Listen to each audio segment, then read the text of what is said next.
3 weeks ago I stood in a Rite Aid in Dayton, Ohio, at 9:40 in the morning, holding a bottle of blood pressure pills in one hand and my debit card in the other, doing math I didn't want to be doing.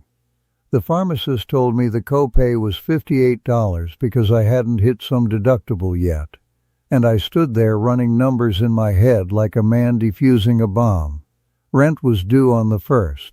That was $54 gone before I even got to the register. I put the pills down. I told her I'd come back. I walked out into that flat gray Ohio morning, 75 years old, a man who had worked since he was 16, and I could not afford my own blood pressure medication. I want you to sit with that for a second, because I sat with it a long time in that parking lot before I could even turn the key in my truck. Now let me tell you where I'm sitting right now, today, as I'm telling you this. I'm on a little balcony on the second floor of a place in Chiang Mai, Thailand, and it is 7:15 in the morning and already warm. That soft gold kind of warm before the real heat shows up around noon. There's a monk walking the lane below me collecting alms, and somewhere behind the building a rooster's going at it. And I've got a cup of Thai coffee, thick and strong, that cost me about 25 baht, which is well under $1. My rent here is 9,000 baht a month. That's about $250. My whole month, everything, comes to less than that Rite Aid copay used to scare me by itself. Same man, same Social Security check, two completely different lives. And if you're new to this channel, hit subscribe, because every week I bring you real, unfiltered stories from people like me, who found out the hard way that broke in America doesn't have to mean broke everywhere. My name's James.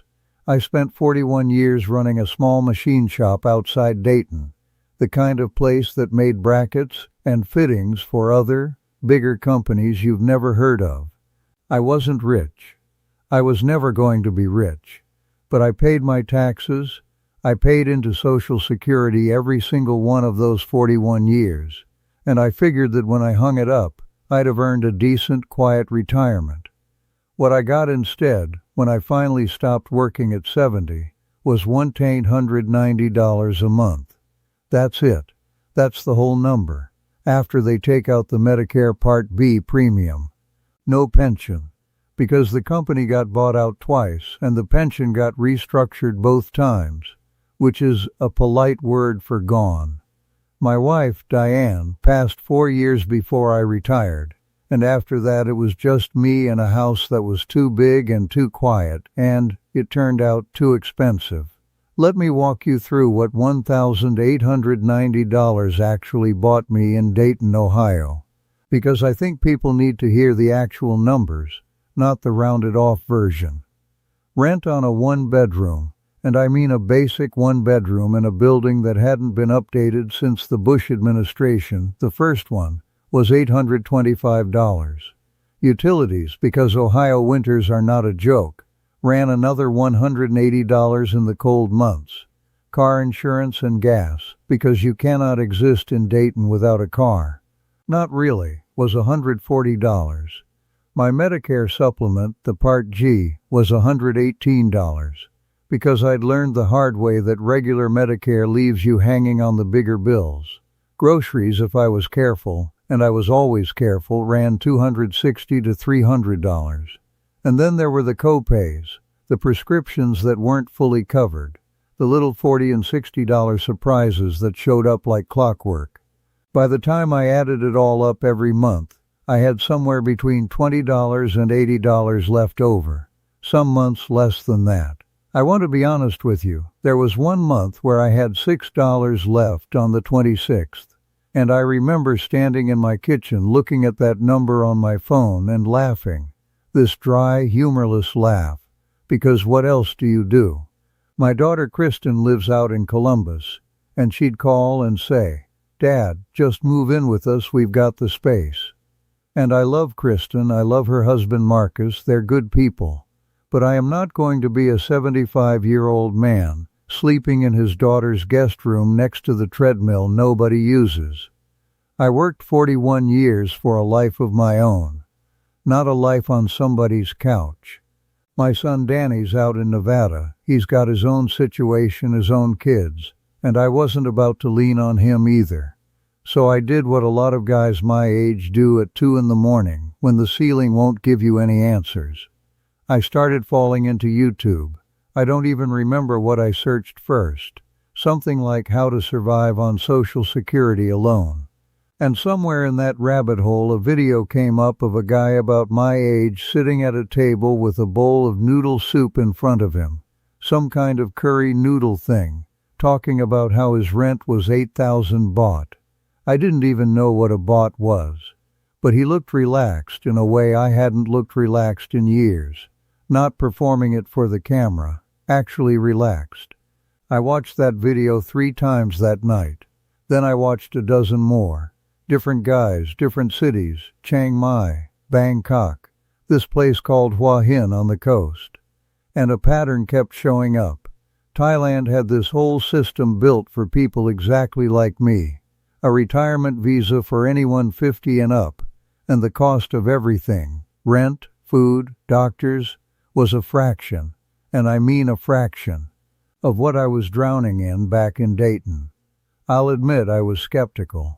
I've been an American my whole life, and there's this voice in the back of your head that says, if it sounds too good to be true, somebody's about to take your Social Security check and disappear with it. So I spent almost 4 months just researching before I said a word to anybody. I found the forums. I found a Facebook group with something like 80,000 people in it, other Americans, teachers and mechanics and factory guys, nobody rich, all doing the same math I was doing and getting the same relief on the other side of it. I learned about the retirement visa, the non-immigrant OA, how you need to be 50 or older, how you either keep about 800,000 baht, which is around $22,000, sitting in a Thai bank account, or you show a monthly income of about 65,000 baht, somewhere around $1,800, which my Social Security check actually cleared. Barely, but it cleared it. I learned you renew every year. I learned about the 90-day check-ins with immigration, which sounded like a hassle until I actually did my first one, back in January. And I want to tell you about it because it wasn't anything like what I'd built up in my head. I'd pictured some grim government building, a line out the door, some official giving me grief over paperwork. Instead, I showed up at the immigration office with a photocopy of my passport page and my bank book, waited maybe 40 minutes on a plastic chair next to a Dutch fellow about my age, who'd done this 11 times before and talked me through it like an old pro, and then a woman stamped a form and told me to have a good day. 15 minutes, start to finish, once I got to the counter. Compare that to the hour I used to spend on hold with Medicare back in Dayton, trying to get somebody to explain why a claim got denied. I told Kristen first. There was a long silence on the phone, the kind that tells you somebody's trying to find the nice way to say you've lost your mind. Dad, Thailand? You've never even had a passport. Which was true. I got my very first passport at 74 years old. And I told her, Kristen, I've done the math every way I can do it. And staying here means I get thinner and smaller and more scared every single month for the rest of my life. I'd rather go be scared somewhere warm. I landed in Bangkok on a Tuesday night in October, and I want to tell you, nothing prepares you for that airport at 11 p.m. The wall of heat that hits you the second the sliding doors open, thick and wet, and the smell, diesel and something sweet frying somewhere, and jasmine, all tangled together. I'd booked 3 nights in Bangkok before taking a 1-hour flight up to Chiang Mai, which is where most of the guys in that Facebook group kept saying to start. And I stood in that airport with my 2 suitcases thinking, James, you're 75 years old, and you just flew 8,600 miles on the recommendation of strangers on the internet. What in God's name have you done? Chiang Mai, when I finally got there, was nothing like Dayton, obviously, but it was nothing like what I'd pictured either. It's an old walled city, moats on all four sides, hundreds of Buddhist temples just tucked in between coffee shops and 7-Elevens, mountains ringing the whole valley. My first morning there, I walked out of my guest house and heard bells, actual temple bells, and monks in these bright orange robes walking barefoot down the lane, and people kneeling on little mats, putting rice into their bowls as they passed. I stood on the corner just watching. This 75-year-old machine shop man from Ohio, completely still, because I hadn't seen anything like it in my life and it stopped me cold. I made a fool of myself within the first hour, if I'm being honest. Somebody at the guest house pressed their palms together and bowed their head slightly at me, this greeting they call a Y, and not knowing any better, I stuck my hand out for a handshake like I was closing a deal on a used truck back in Dayton. There was this awkward little collision of gestures, my hand out, their palms pressed together. Both of us kind of laughing and not sure what had just happened. The woman at the front desk, seeing the whole thing, came around and gently pressed my palms together for me, showed me how high to hold them depending on who you're greeting, an elder, a monk, a friend. I practiced it in the mirror that night like a teenager before a first date, feeling ridiculous. A 75-year-old man bowing to his own reflection. Small thing, but it told me right away that I wasn't in Ohio anymore, and that I was going to be the one doing the learning here, not the teaching, for a good while. I found my apartment through a woman named Mrs. Knock, who ran a little building not far from the old city moat. Studio, decent size, a real kitchenette, a balcony, 9,000 baht a month, which again is right around $250.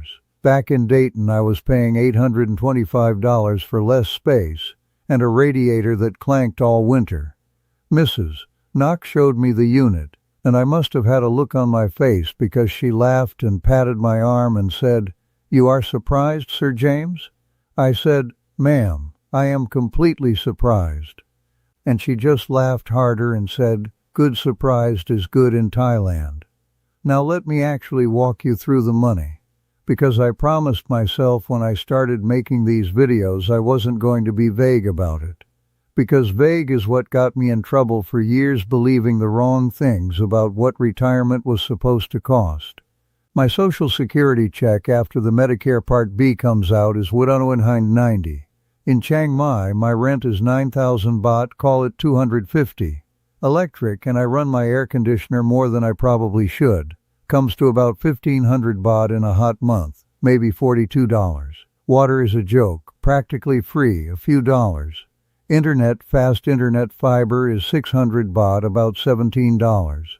Food is where it gets almost embarrassing. I eat cow soy, this curry noodle soup that's a specialty up here, at a stall 2 blocks from my building for 50 baht, $1.40. A full plate of pad thai from a cart, 45 baht. If I cook at home, which I do maybe half the time now that I've learned the market, groceries for the month run me somewhere around 6,000 baht. That's about $170. And I'm eating better and fresher than I ever ate in Ohio, where half of what I bought came out of a box. Healthcare.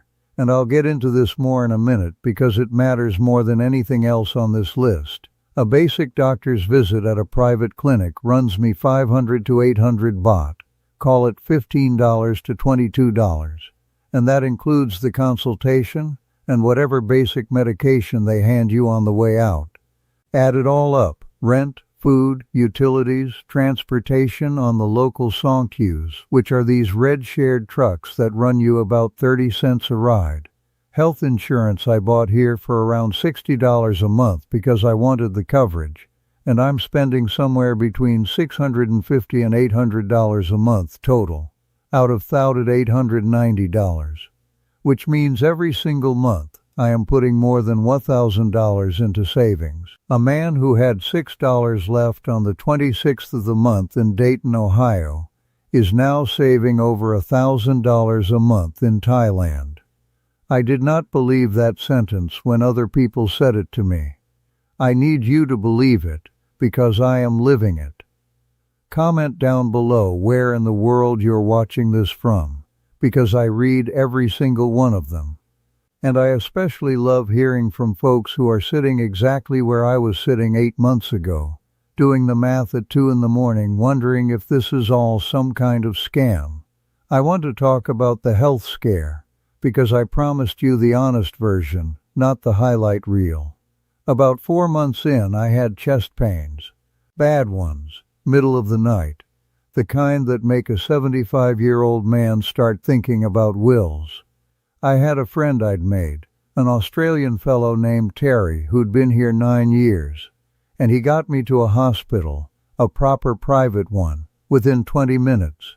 They ran an EKG, blood work, kept me overnight for observation. A cardiologist saw me twice. Turned out to be a bad case of acid reflux, mimicking a cardiac event, which the doctor told me happens more than people think at my age. The whole thing, the ER visit, the overnight stay, the cardiologist, the tests, came to 14,000 baht. That is $395. In America, that same night, with an ambulance and an ER and an overnight cardiac observation, I would have been looking at a bill with 4 zeros in it easily, maybe 5, and that's before Medicare even finished sorting out what it would and wouldn't cover. I lay in that hospital bed that night, hooked up to a monitor, and I actually started laughing, because the nurse asked if I was in pain, and I said, "No, ma'am, I'm just doing math." And the math is making me happy for the first time in years. Terry became something like a family to me, in the way you don't expect at 75. There's a whole little group of us, expats, retirees, who meet most mornings at a coffee shop near the moat, a retired school teacher from Manchester, a guy named Dale from Texas who used to drive long-haul trucks, a German fellow who never quite tells you what he did before, and doesn't need to. We sit, we drink our coffee, which is somehow both stronger and cheaper than anything I ever had at a diner back home, and we talk. Some mornings it's jokes and complaining about the traffic. Some mornings, when it's just 2 of us and the coffee's gone cold, it gets quieter, more honest. Dale told me once he hadn't spoken to his own brother in 5 years and didn't know how to fix it.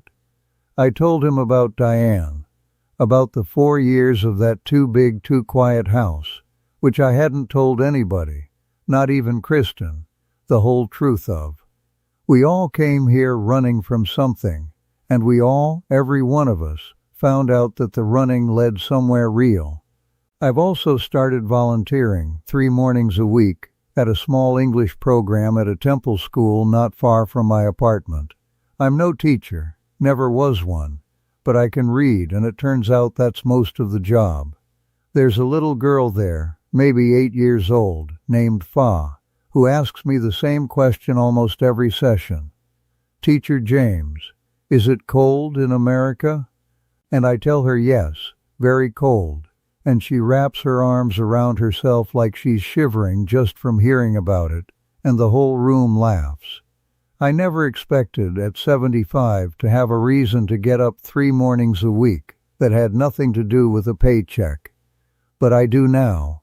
Kristen came to visit 2 months ago. She'd been skeptical this whole time. Careful with me on the phone in that way daughters get when they think their father might be making a mistake. I watched her walk around that market near my apartment on the second day, tasting mango sticky rice for the first time, and by the 3rd night she was sitting with me and Terry and Dale at that same coffee shop, laughing at one of Dale's terrible trucking stories. And she looked over at me and said, "Dad, I don't know why I was so worried. You look like yourself again. You look like you looked before Mom got sick." And I hadn't realized until she said it how long it had been since anybody had described me that way. Here's an ordinary Tuesday for me now, because I think the ordinary days tell you more than the big dramatic ones ever could. I wake up around 6:30, no alarm, because the light comes in soft through the balcony doors, and the temple bells start not long after. I walk to the corner for coffee and a small plate of cow soy, and I know the woman who runs the stall now. Her name's Auntie Ploy, and she has it ready before I even sit down. I go teach at the temple school 3 mornings a week, and the other mornings I walk the old moat while it's still cool, past the monks, past the vendors setting up. Afternoons I might meet Terry and Dale, or I might just sit on my balcony and read, actually read, not doze off in front of the television the way I used to in Dayton, because there was nothing else to do with my evening. In the evenings I sometimes go to the night market, and for about 60 baht, under $2, I eat better than I ate on most Sundays back home. And most nights, before I go to sleep, I check my bank account the way I used to check it in Ohio, out of old habit, out of that old fear. And every single time the number's gone up instead of down. That's the part I still can't quite get used to. For 40 years the number only went one direction. Now it goes the other way, and I don't think I'll ever stop being a little amazed by that, no matter how long I live here. Diane never got to see any of this, and there are nights on that balcony when that fact sits on my chest like something physical. She would have loved the markets. She would have argued with the tuk-tuk drivers over 10 baht just for the sport of it, the way she used to argue over $1 off at a yard sale. I don't say her name much around here, not because it hurts exactly, but because there's nobody in Chiang Mai who ever knew her, which used to feel like the loneliest thing in the world to me and now, strangely, feels almost like a mercy. Nobody here looks at me and sees a widower. They just see James, the American who teaches the kids to read on Tuesday and Thursday mornings and drinks his coffee too strong at Auntie Ploy's stall. I get to just be a man again, not a story about loss that people are careful around. I'm not going to sit here and tell you it's perfect, because it isn't, and I promised you honest. I miss my grandkids something fierce some nights. There's a language barrier that still trips me up at the bank or the immigration office, and I've made my share of confused, red-faced mistakes trying to order the wrong thing or explain the wrong problem. I get lonely sometimes. In that specific way you get lonely when you're thousands of miles from the people who knew you as a young man. But those hard moments don't run my life the way the money used to run my life in Dayton. They're just weather now, not the whole climate. I'm James. Thank you for listening to Retirement Without Borders.